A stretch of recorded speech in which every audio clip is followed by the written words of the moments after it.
একজন বৌদ্ধ ধর্মগুরু হয়েও আমি মহামানব গৌতম বুদ্ধ, আপনারা অনেকে নাম শুনে থাকবেন।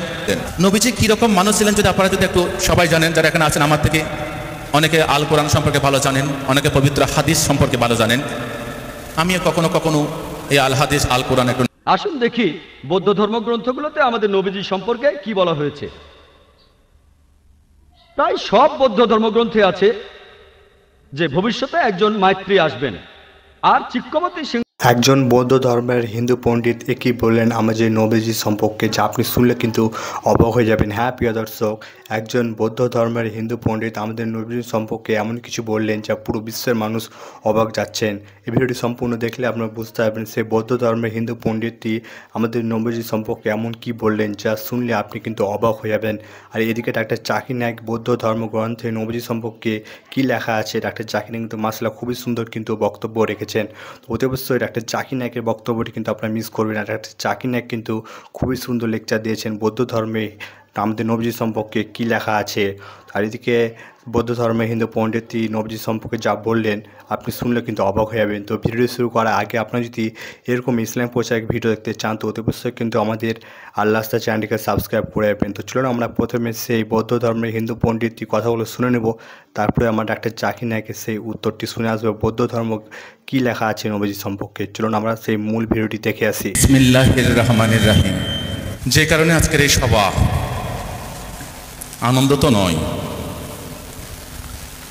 এ কারণে এটা অত্যন্ত কষ্টের যে মানুষটাকে নিয়ে এরকম কুরুচিকর মন্তব্য করা হলো, সেই মানুষটি তো সাধারণ মানুষ নন, তিনি হচ্ছেন আমাদের মহান আল্লাহর প্রেরিত পুরুষ হযরত মুহাম্মদ সাল্লাল্লাহু আলাইহি ওয়াসাল্লাম। তার জীবন, তার জীবনগাথা, তার জীবন প্রণালী, সে মক্কা মদিনা থেকে শুরু করে তিনি যেভাবে আল্লাহর ওহী লাভ করেছিলেন, 27শে রমজানে যে কুরআন নাজিল করা হলো তার মাধ্যমে মহান আল্লাহ সে নবীজির জীবন যে অত্যন্ত সুন্দর, পবিত্র এবং সকলের মনোমুগ্ধকর, এবং তিনি শুধু ইসলাম ধর্মের নয়, তিনি সকল ধর্মের মানুষকে ভালোবাসতেন, তার অজস্র প্রমাণ রয়েছে।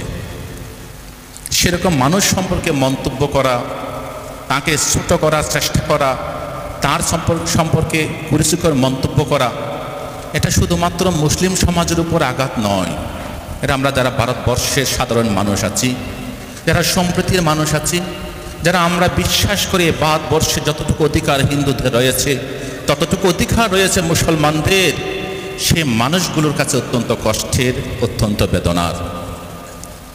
তাই একজন বৌদ্ধ ধর্মগুরু হয়েও আমি মহামানব গৌতম বুদ্ধ, আপনারা অনেকে নাম শুনে থাকবেন, যে মহামানব গৌতম বুদ্ধ যীশু খ্রিস্টের জন্মের প্রায় 600 বছর আগে এই ভারতবর্ষে সাম্যবাদ প্রতিষ্ঠা করেছিলেন, মানুষের মধ্যে ইকুয়ালিটি প্রতিষ্ঠা করেছিলেন, মানুষের মধ্যে হিউম্যানিটি প্রতিষ্ঠা করেছিলেন, মানুষের মধ্যে মানবাধিকারের সূচনা করেছিলেন।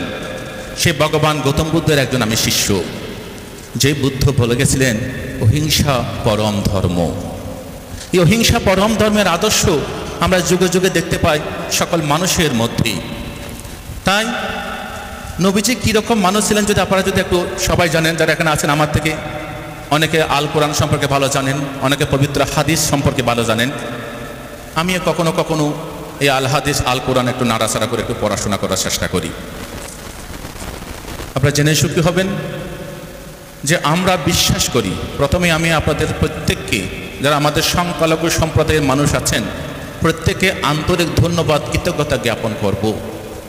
যে বুলডোজার বর্তমানে উত্তরপ্রদেশে চলছে, দিল্লিতে চলছে, মধ্যপ্রদেশে চলছে, সেই বুলডোজার এ বাংলায়ও চলতো যদি আপনারা সেই ভুল করে ফেলতেন। আপনারা ভুল করেননি, আপনারা সাম্প্রদায়িক শক্তিকে হটাবার জন্য বাংলার মা মাটি মানুষকে ক্ষমতা এনেছেন, তার জন্য আপনাদের সকলকে আন্তরিক কৃতজ্ঞতা জ্ঞাপন করছি। আমাদের এই ভারতবর্ষে 29টা রাজ্য রয়েছে, 29টা রাজ্যের 29 জন মুখ্যমন্ত্রী রয়েছেন। একজন মুখ্যমন্ত্রীও কোনো দিন নূপুর শর্মার বিরুদ্ধে, নবীন জিন্দালের বিরুদ্ধে একটা বিবৃতি দেননি, এক্সেপ্ট বাংলার মুখ্যমন্ত্রী মমতা ব্যানার্জি। তিনিই বলেছিলেন যে এই নূপুর সম্রাটকে অবিলম্বে অ্যারেস্ট করে শাস্তি দিতে হবে। একমাত্র মুখ সেটা হচ্ছে মমতা ব্যানার্জি, যিনি প্রত্যেক ধর্মের মানুষকে ভালোবাসেন।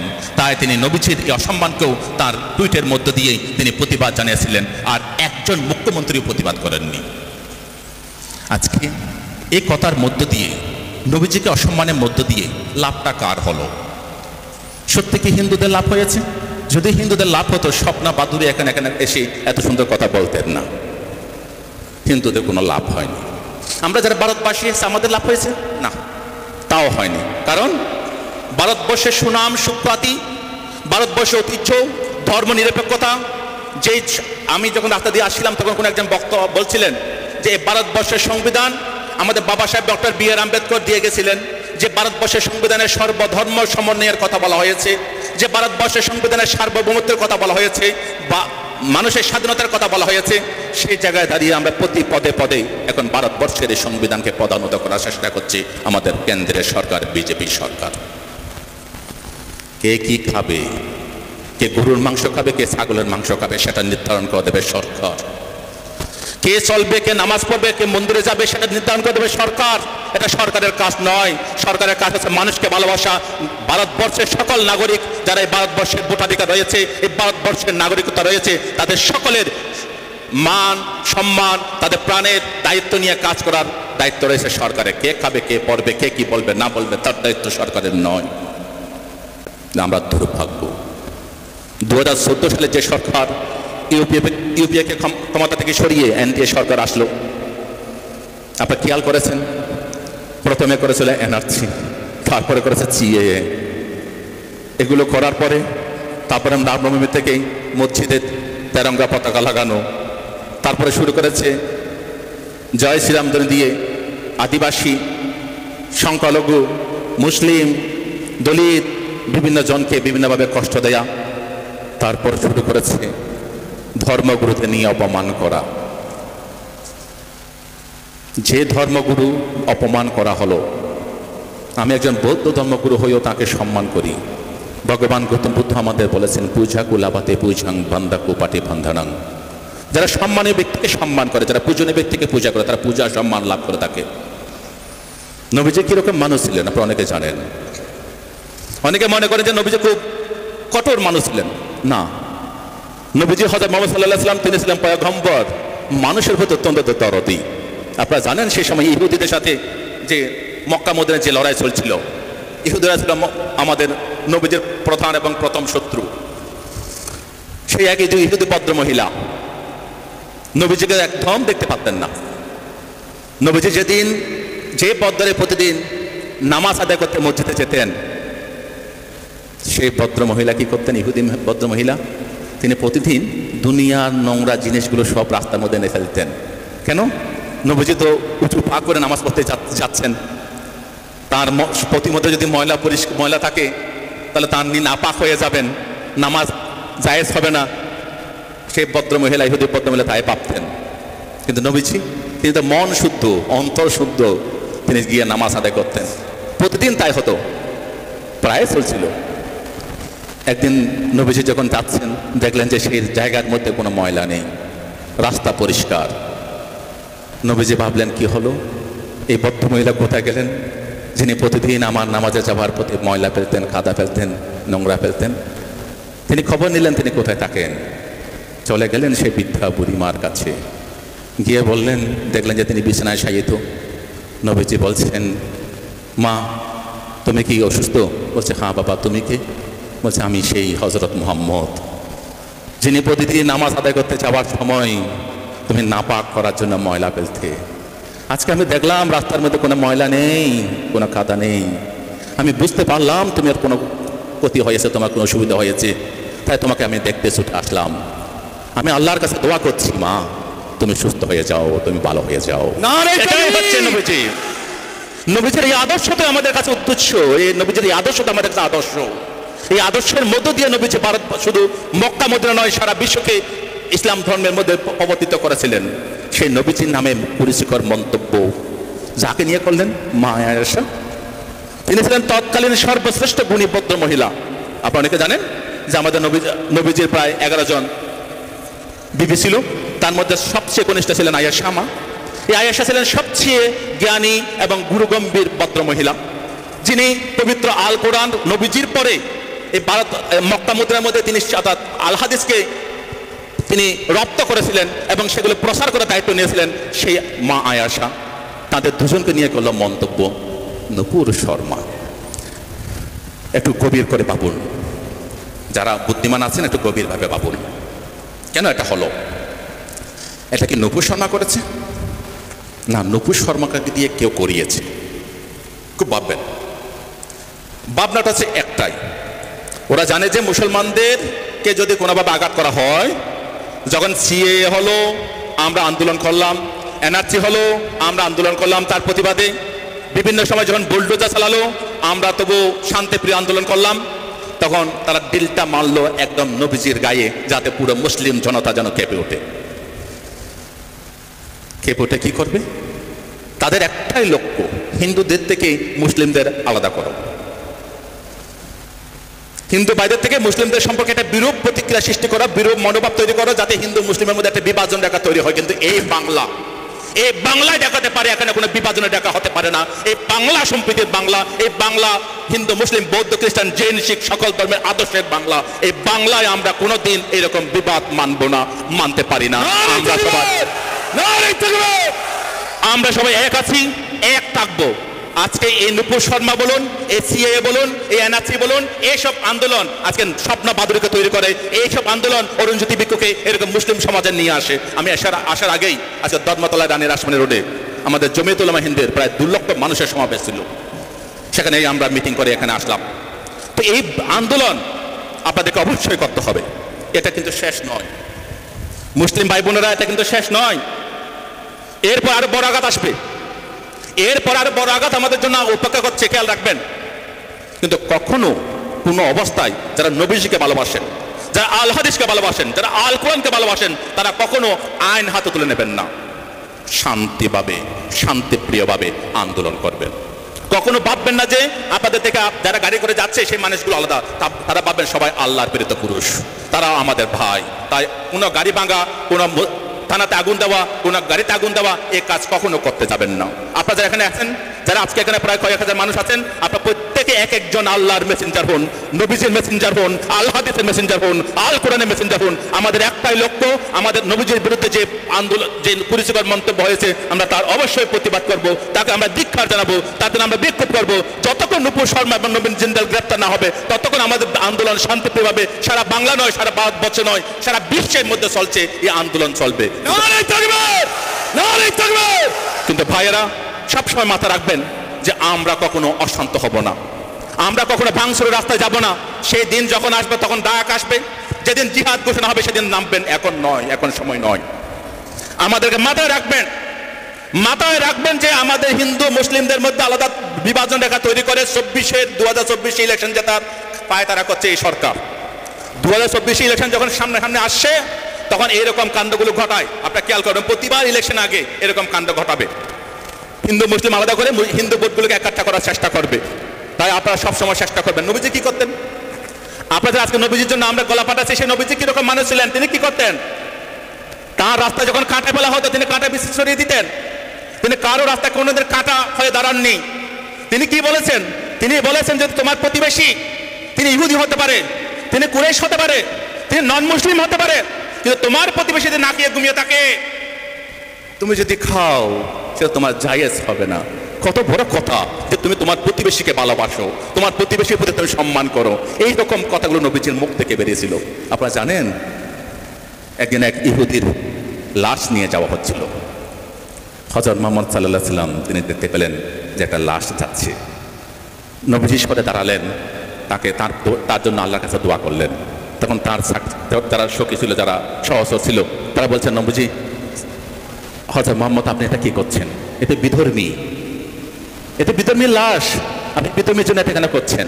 তখন নবীজি বলেছিলেন যে এও একজন মানুষ, একজন মানুষ হিসেবে তার মঙ্গল কামনা করা, দোয়া করা আমার কর্তব্য, আমি সেই দোয়া করছি। তিনি হতে পারে ইহুদি, তিনি হতে পারে নন মুসলিম।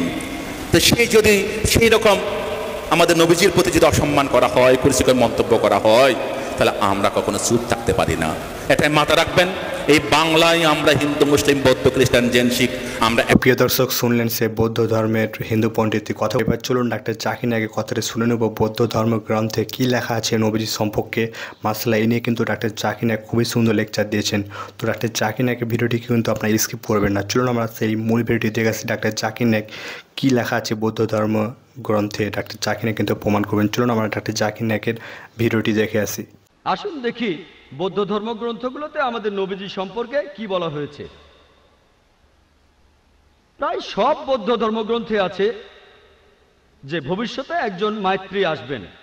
আর চিক্কবতী সিংহনাথ সুতান্তাতে বলা হয়েছে ডি 1176 বলা হয়েছে যে আরেকজন বুদ্ধ আসবেন, তার নাম মাইত্রী, যিনি পবিত্র, যিনি সবার উপরে, যিনি আলোকপ্রাপ্ত, যিনি খুব জ্ঞানী আর বিনয়ী, যিনি মঙ্গলজনক, যার রয়েছে বিশ্বজগতের জ্ঞান। তিনি অলৌকিকভাবে যে জ্ঞান আরোহণ করবেন সেটা পুরো পৃথিবীতে প্রচার করবেন। তিনি একটা ধর্ম প্রচার করবেন যে ধর্মটা শুরুতে গৌরবময় থাকবে, চরম সময়ে গৌরবময় থাকবে, আর শেষেও গৌরবময় থাকবে। তিনি একটা জীবন দর্শন প্রচার করবেন যেটা হবে সত্য এবং পুরোপুরি সঠিক। তার সাথে কয়েক হাজার সন্ন্যাসী থাকবে, যেখানে আমার সাথে কয়েকশো সন্ন্যাসী থাকে। এই কথাটা আরো বলা হয়েছে সেক্রেড বুক অব স্টে 35 নম্বর খণ্ডের 225 নম্বর পৃষ্ঠায়। একজন মাইত্রী আসবেন যার কিছু বিশেষ বৈশিষ্ট্য আর গুণ থাকবে। এরপরে বলা হয়েছে যে তিনি হাজার হাজার মানুষকে নেতৃত্ব দেবেন, যেখানে আমি নেতৃত্ব দিয়েছি কয়েকশো মানুষকে। এরপর আরো আছে গসপেল অফ বুদ্ধায় 217 ও 218 নম্বর পৃষ্ঠায় যে আনন্দ বুদ্ধকে প্রশ্ন করলেন যে হে আশীর্বাদ প্রাপ্ত, আপনি যখন চলে যাবেন কে আমাদের পথ দেখাবে? তখন গৌতম বুদ্ধ উত্তরে বললেন, আমি এই পৃথিবীর প্রথম বুদ্ধ নই, এমনকি শেষ বুদ্ধ আমি নই। ভবিষ্যতে আরেকজন বুদ্ধ পৃথিবীতে আসবেন, যিনি পবিত্র, যিনি সবার উপরে, যিনি আলোকপ্রাপ্ত, যিনি খুব জ্ঞানী আর বিনয়ী, যিনি মঙ্গলজনক, যার রয়েছে বিশ্বজগতের জ্ঞান। তিনি প্রচার করবেন একটা ভালো ধর্ম। তিনি যে ধর্ম প্রচার করবেন সেটা শুরুতে গৌরবময় থাকবে, চরম সময়ে গৌরবময় থাকবে, আর শেষেও গৌরবময় থাকবে। তিনি যে ধর্ম প্রচার করবেন তার ভিত্তি হবে সত্য, আর সেটাই হবে সঠিক জীবন দর্শন। আর তার থাকবে হাজার হাজার শিষ্য, যেখানে আমার ছিল মাত্র কয়েকশো শিষ্য। বুদ্ধের প্রধান শিষ্য আনন্দ তাকে প্রশ্ন করলেন, আমরা তাকে কিভাবে চিনব? বুদ্ধ উত্তর দিলেন, সেই লোকের নাম হবে মাইত্রী। মাইত্রী অর্থাৎ ক্ষমাশীল, স্নেহময়, দয়ালু, করুণাময়। এই শব্দটার আরবি করলে হবে রাহমা। আল্লাহ পবিত্র করণে বলেছেন সূরা আম্বিয়ার 107 নম্বর আয়াতে উল্লেখ করা হয়েছে, ওয়ামা আরসালনাকা ইল্লা রাহমাতুল লিল আলামিন। আমি তো তোমাকে পাঠিয়েছি শুধুমাত্র বিশ্বজগতের প্রতি রহমত হিসেবে, জীবজগতের প্রতি রহমত হিসেবে, পুরো মানুষ জাতির প্রতি রহমত হিসেবে। এই রাহমা শব্দটা আর এর সমার্থক শব্দ ক্ষমা, এটা কোরআনে আছে সব মিলিয়ে 409 বার। আর কোরআনের প্রত্যেক সূরা, শুধুমাত্র 9 নম্বর সূরা তওবা বাদে প্রত্যেক সূরার শুরুতেই আছে বিসমিল্লাহির রহমানির রহিম, দয়াময় পরম দয়ালু আল্লাহর নামে শুরু করছি। তাহলে বৌদ্ধ ধর্মগ্রন্থগুলোতে মাইত্রী নামে একজনের ভবিষ্যৎবাণী করা হয়েছে, যিনি আসলে আমাদের নবীজি সাল্লাল্লাহু আলাইহি সাল্লাম। বৌদ্ধ ধর্মগ্রন্থে নবীজি সম্পর্কে ভবিষ্যৎবাণী আরো অনেক আছে। আছে sacred book of the stay 11 নম্বর খণ্ডের 36 নম্বর পৃষ্ঠায়, মহাপরিনির্বাণ সুত্তা 2 নম্বর অধ্যায়ের 32 নম্বর অনুচ্ছেদে বলা হয়েছে যে গৌতম বুদ্ধের ক্ষেত্রে তার কোনো প্রকাশ্য অথবা গুপ্ত শিক্ষা ছিল না। হে আনন্দ, তথাগতরা অথবা শিক্ষকরা মুঠোবন্ধ করে রাখবে না, জ্ঞানটা তোমাদের নিজের কাছে রেখে দেবে না, এটা প্রচার করতে হবে। আমরা জানি মুহাম্মদ সাল্লাল্লাহু আলাইহি সাল্লাম আল্লাহর কাছ থেকে ওহী হিসাবে যা পেয়েছিলেন সেটা সবার জন্য প্রচার করেছেন। আর সাহাবাগণকে বলেছেন, এগুলো মানুষের কাছ থেকে লুকিয়ে রেখো না, মানুষের মাঝে এগুলো প্রচার করো। এই ভবিষ্যৎবাণীতে এটাই বলা হয়েছে, এখানে প্রকাশ্য বা গুপ্ত কিছুই নেই, সবকিছুই মানুষের মাঝে প্রচার করতে হবে। বৌদ্ধ ধর্মগ্রন্থে এরপরে আরো আছে sacred book of the stay 11 নম্বর খণ্ডের 97 নম্বর পৃষ্ঠায়, মহাপরিনির্বাণ সুত্তা 5 নম্বর অধ্যায়ের 36 পৃষ্ঠায় বলা হয়েছে যে গৌতম বুদ্ধের যেমন এক পরিচারক ছিল, অর্থাৎ প্রধান শিষ্য আনন্দ, একইভাবে মাইত্রীরও এক পরিচারক থাকবে। ইতিহাস থেকে আমরা জানি, নবীজি সাল্লাল্লাহু আলাইহি সাল্লামের সিরাত থেকে, যে আমাদের নবীজির পরিচারক ছিলেন হযরত আনাস রাদিয়াল্লাহু আনহু। তিনি ছিলেন মালিকের পুত্র, আল্লাহ তাকে শান্তিতে রাখুন।